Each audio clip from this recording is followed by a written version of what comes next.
Di sini saya mau ngomong dulu. Saya sudah mengingatkan sebenarnya umat Islam Indonesia di 2016 di markas FPI 2016 itu. Saya singkat aja. Saya mengatakan di FPI saat itu, saya salah satu pembicara, bahwa Indonesia dicengkeram oleh, saya sebutnya sebagai putih dan kuning. Jadi kalau kita cuma sibuk sama kuning, salah. Salah kalau kita cuma sibuk sama kuning. Kita nggak terima kedatangan yang namanya si kuning itu gitu karena bawa komunis. No. Saya berkali-kali bilang sama Habib Rizik, ini bukan cuma persoalan kuning. Ini juga persoalan putih. Gitu loh. Bapak Ibu sekalian, saya bisa buktikan sama Anda dokumen ini, saya buktikan bukan cuma sekedar saya hadir diskusi di sini gitu. Di berbagai perguruan tinggi, bahkan di beberapa pejabat negara. Nah, sekarang saya buktikan sama Anda. Apakah kita sudah mengambil sikap proporsional atau tidak? Tadi kalau dibilang Habib Rizik pulang tidak ada hubungannya dengan peran Amerika, salah. Dokumen ini membuktikan betapa yang namanya Amerika terganggu dengan kehadiran Cina di kawasan Asia, khususnya Asia Tenggara, khususnya di Indonesia. Terganggu, luar biasa terganggu. Kalimat itu dimunculkan oleh Mike Pompeo di Banser.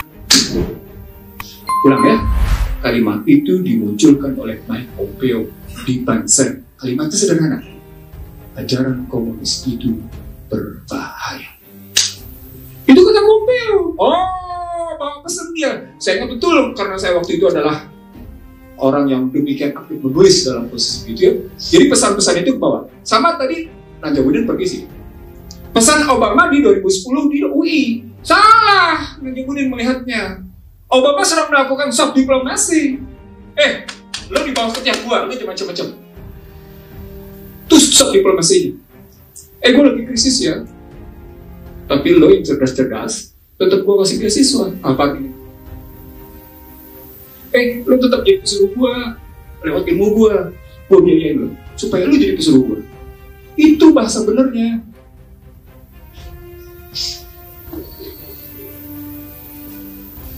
Itu soft diplomasi Obama.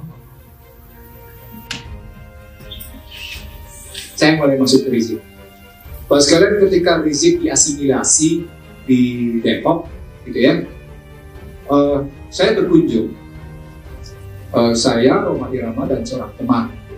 Kita diskusi panjang karena dia mau kan akan dibebaskan, dan terus masuk dulu di asimilasi. Kita diskusi panjang. Saya bertiga ngobrol panjang. Salah satu obrolan kita adalah kacaunya kedaulatan hukum dan politik di Indonesia, sehingga tidak jelas sesungguhnya menjalankan apa. Bapak sekalian, saya kira secara perbandingan, saya bilang ada 3 manusia. Maaf ya, saya tidak bicara ras, tapi ini kebetulan saja terjadi. Ini Bang Nazamuddin biar tahu, saya tidak bicara ras, tapi kebetulan terjadi di Indonesia. Yang pertama korbannya adalah Abu Bakar Basir. Iya, betul ya? Arab bukan? Arab. Yang kedua korbannya siapa? Muhammad Rizik Syihab. Arab bukan? Arab. Yang ketiga yang dimainkan siapa? Anies Baswedan. Tiga-tiganya Arab. Tiga-tiganya Arab. Ini ada apa? Anda malah bilang ini bukan ras, ini bukan rasial, tapi faktanya ini rasial nih. Lalu Anda bilang, oh jangan teriak politik identitas. Gimana sih lo gak teriak-teriak tentang politik identitas? Amerika itu politik identitas. Nah, karena kita masuk.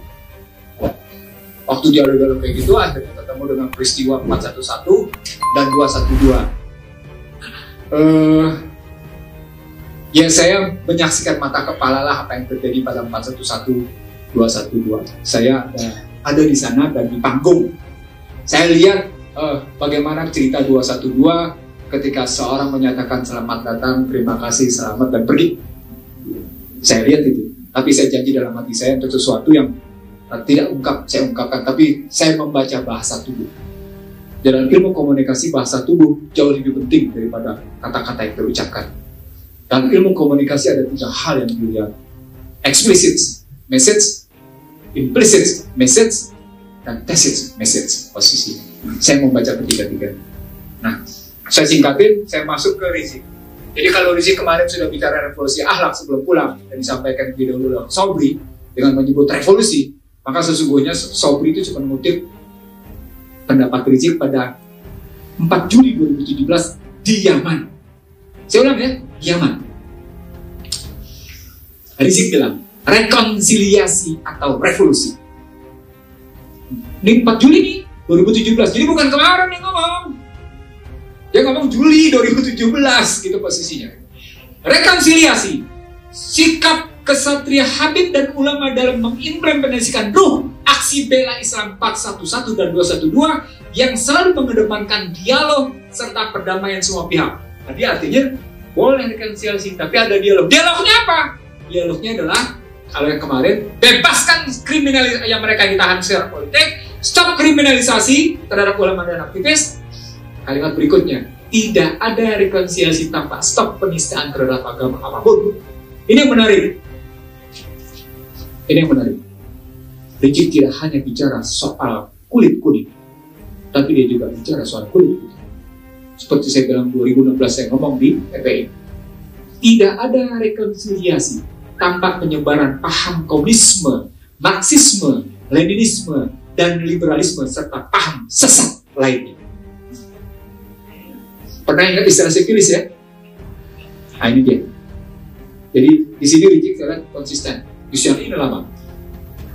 Bila rekonsiliasi gagal, maka jalan lainnya adalah kalimat enaknya sini.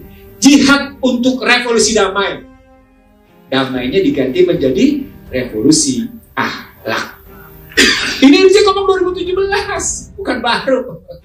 Sampaikan pada pemerintah bahwa dunia bisnis internasional sekarang statusnya adalah corporate war, perang korporasi.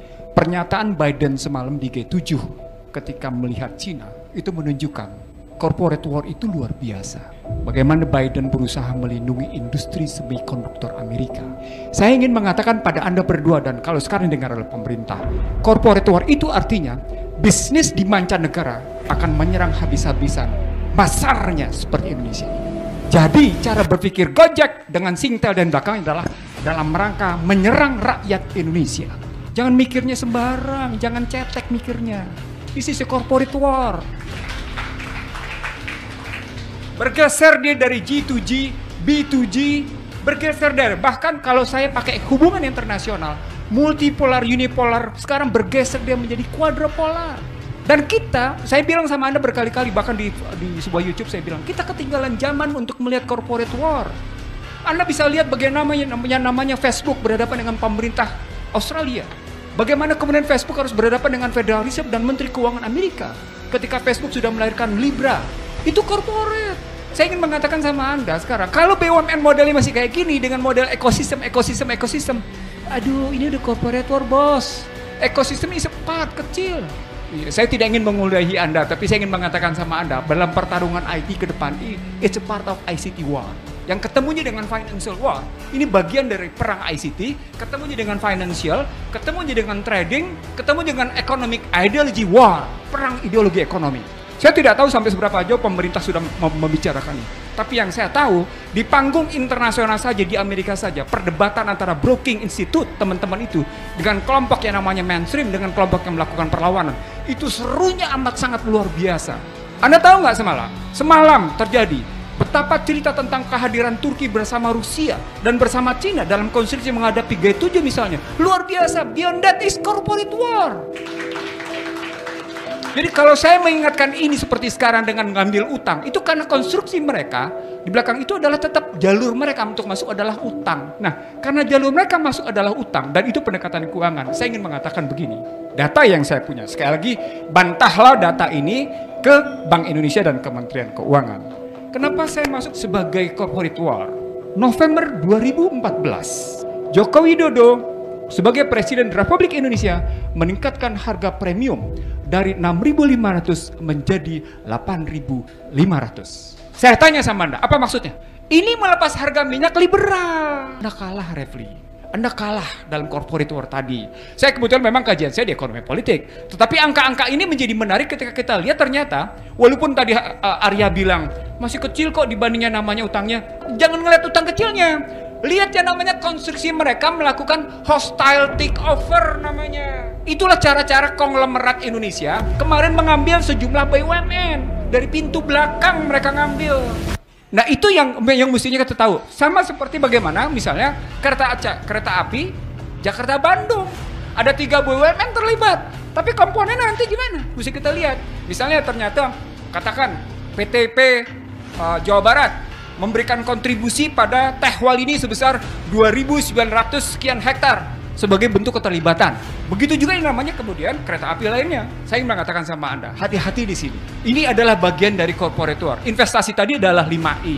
Kalau Anda tetap menyandarkan tadi, ya buktinya kami juga sudah lakukan. Bung Arya, saya mau bilang sama Anda, cuma 1 BUMN yang kayak gitu. Yang lain BUMN nggak ada yang berani modal bagi hasil. Nggak ada yang berani. Saya nggak tahu kalau di tempat Anda. Tapi yang saya tahu, sampai sang direksi itu ngomong ke teman saya dan disampaikan kepada saya, kami kepingin sekali karena memang akhirnya yang namanya beban hutang itu betul-betul mencengkeram sesungguhnya.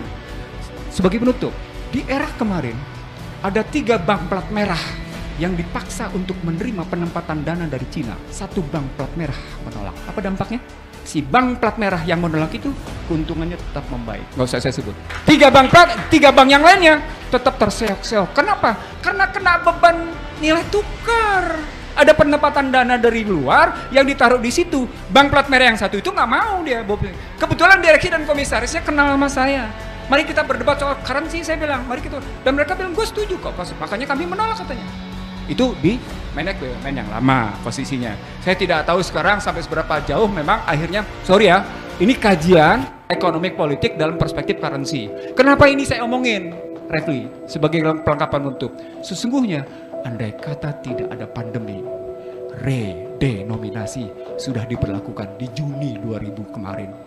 Karena mereka sudah merancang 1.000 jadi 1 rupiah. Kenapa? Karena merasa betul problemnya adalah rentannya fundamental makro Indonesia.